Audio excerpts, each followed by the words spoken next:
Nakatakdang imbitahan ng Senate Blue Ribbon Committee si Vice President Jejo Marbinay na dumalo sa pagdinig kaugnay ng umano'y overpriced na Makati City Building 2 matapos ang pagdinig sa Huwebes. Sa gitna ng aligasyon, sinabi naman ng tagapagsalita ng kanyang partidong United Nationalist Alliance o UNA na ilang kongresista na raw ang nagpaplanong ipa-impeach ang Vice Presidente.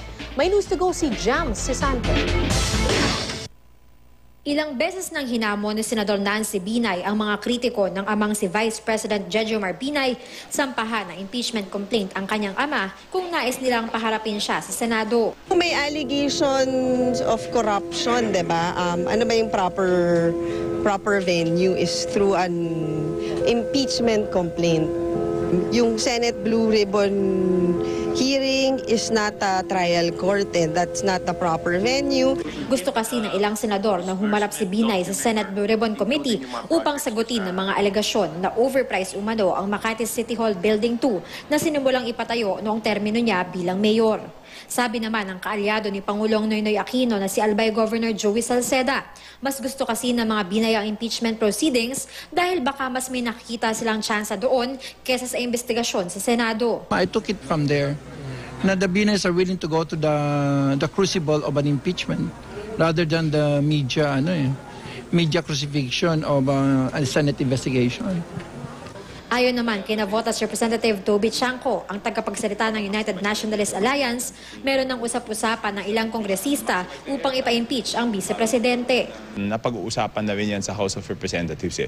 So sa tingin ko, ang plano talaga dito ng dalawang senador is siraan si VP Binay para hopefully bumaba sa rating, sa survey. And then, after that, tsaka sila rin na mag-file for impeachment o hahanap sila ng mga kakampi na magpa-file for impeachment. Si Senador Alan Peter Cayetano, iginiit na dapat humarap ang vice-presidente sa pagdinig sa Senado para maipaliwanag ang mga akusasyon sa kanya. Ginawa na raw ito noong vice-presidente pa si Noli De Castro. If we invite the Vice President Manong Neil and we make a fool out of ourselves because masyado kaming bastos or hindi tama yung tanong o kaya ginamit namin powers, balik din po sa amin yon. But still, he doesn't want to appear. That's why we keep asking, anong tinatago niya? Pagkatapos ng pagdinig sa Huwebes, saka pa lang daw maglalabas ang komite ng imbitasyon para sa vice-presidente.